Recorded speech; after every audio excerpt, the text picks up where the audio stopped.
आप देख रहे हैं अल्फा डिफेंस हिंदी में आपका स्वागत है। आप हमें ज्वाइन कर सकते हैं सोशल मीडिया पर, फेसबुक, इंस्टाग्राम, ट्विटर और इंग्लिश व्यूअर्स हमें ज्वाइन कर सकते हैं अल्फा डिफेंस इंग्लिश पर। आइए शुरू करते हैं आज का वीडियो।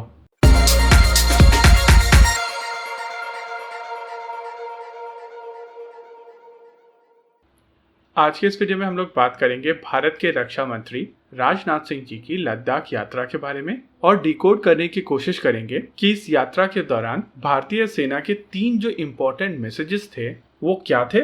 ये वीडियो शुरू करने से पहले मैं व्यूअर्स से एक रिक्वेस्ट करना चाहूंगा, इस वीडियो को पॉलिटिकल ना बनाएं। और क्योंकि हम लोग रक्षा मंत्री के बारे में बात कर रहे हैं, इसका मतलब ये नहीं है कि मैसेज रक्षा मंत्री की तरफ से है। इन 3 मैसेजेस की जो हम बात करने वाले हैं ये भारतीय सेना के मैसेजेस हैं। रक्षा मंत्री के लद्दाख विजिट के दौरान ANI ने कुछ फोटोग्राफ्स रिलीज की थी और इन फोटोग्राफ्स को लेकर कई लोग बहुत ज्यादा एक्साइटेड हुए थे, जिनमें रक्षा मंत्री गन उठाए दिखाई दे रहे हैं, नई तरीके की स्नाइपर या नई तरीके के हेलमेट्स दिखाई दे रहे हैं। लेकिन इन सबसे अलग कुछ और फोटोग्राफ्स थी जिनके ऊपर ज्यादा लोगों का ध्यान नहीं गया, लेकिन इन्हीं फोटोग्राफ्स में चीन के लिए एक बहुत ही इंपॉर्टेंट मैसेज था।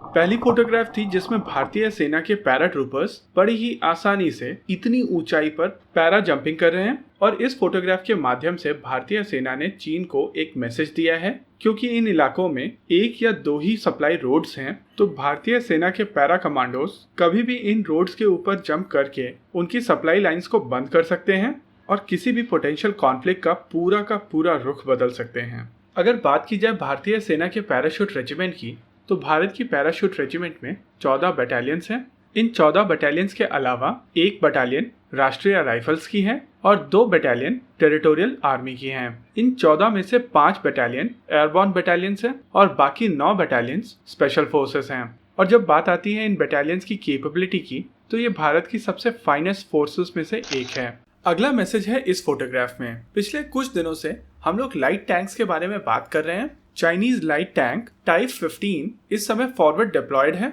भारतीय सेना ने भी एक लाइट टैंक की आवश्यकता जाहिर की है, क्योंकि इस तरीके के टैंक्स को काफी जल्दी डिप्लॉय किया जा सकता है और स्पेशली ऐसे टेरेन में इस तरीके के टैंक्स काफी यूजफुल रहते हैं। लेकिन भारतीय सेना ने अपना main battle tank T-90 Bhishma Ladakh में डिप्लॉय कर दिया है और जब T-90 भीष्म इन इलाकों में डिप्लॉय हो चुके हैं, तो जो टाइप 15 का रैपिड डिप्लॉयमेंट एडवांटेज था उसको तो भारतीय सेना ने काउंटर कर ही लिया है। और रही बात कैपेबिलिटी की, तो टाइप 15 T-90 के आसपास भी नहीं फटकता। इतना ही नहीं, भारतीय सेना का second line of defence T-72 Ajay भी इस इलाके में डिप्लॉय किया गया है। वैसे T-72 इस इलाके में काफी पहले से डिप्लॉयड है और ये टैंक भी टाइप 15 की 105 मिलीमीटर की गन के सामने 125 मिलीमीटर की गन लेकर काफी ज्यादा पावरफुल दिखता है। हालांकि ये टैंक्स थोड़े पुराने हैं, लेकिन फिर भी टाइप 15 के सामने ये टैंक काफी केपेबल है। जब भी बात आती है आर्मर्ड फॉर्मेशन की, तो टैंक्स अकेले नहीं होते हैं।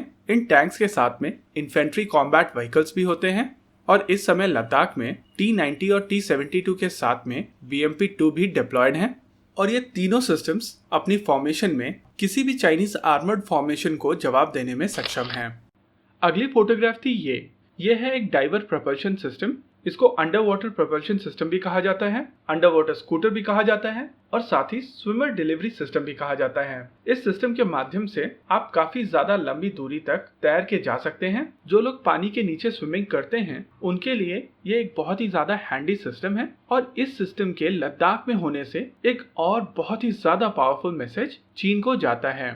इस सिस्टम के लद्दाख में होने से ये समझ में आता है कि लद्दाख में मार्कोस भी डिप्लॉयड हैं और जरूरत पड़ने पर ये लोग पैंगोंग तोसो को क्लियर करके आगे जाकर ऑपरेशंस को अंजाम दे सकते हैं और बड़ी ही तेजी से वहां पर डिप्लॉयड चाइनीज सोल्जर्स को खत्म कर सकते हैं। आमतौर पर ये जो हाई प्रोफाइल पॉलिटिकल विजिट्स होती हैं, इनके बीच में सेनाएं अपना सबटल मैसेज अपने एनिमी तक पहुंचा देती हैं और कुछ ऐसा ही किया है भारतीय सेना ने। यहाँ पर भारतीय सेना की तरफ से मैसेज क्लियर है कि वो किसी भी इवेंचुअलिटी को लेकर तैयार हैं और जरूरत पड़ने पर सही जवाब दिया जाएगा। जय हिंद, जय मां भारती। आपको क्या लगता है बताइए हमें कमेंट सेक्शन में। आगे आप कौन सा वीडियो देखना चाहते हैं बताइए हमें कमेंट सेक्शन में। वीडियो को अंत तक देखने के लिए धन्यवाद। अगर ये वीडियो आपको पसंद आया हो तो इसको अपने दोस्तों के साथ जरूर शेयर करें। और अगर नहीं पसंद आया तो बताइए हमें कमेंट सेक्शन में आखिर क्यों। देखते रहिए अल्फा डिफेंस। धन्यवाद। जय हिंद।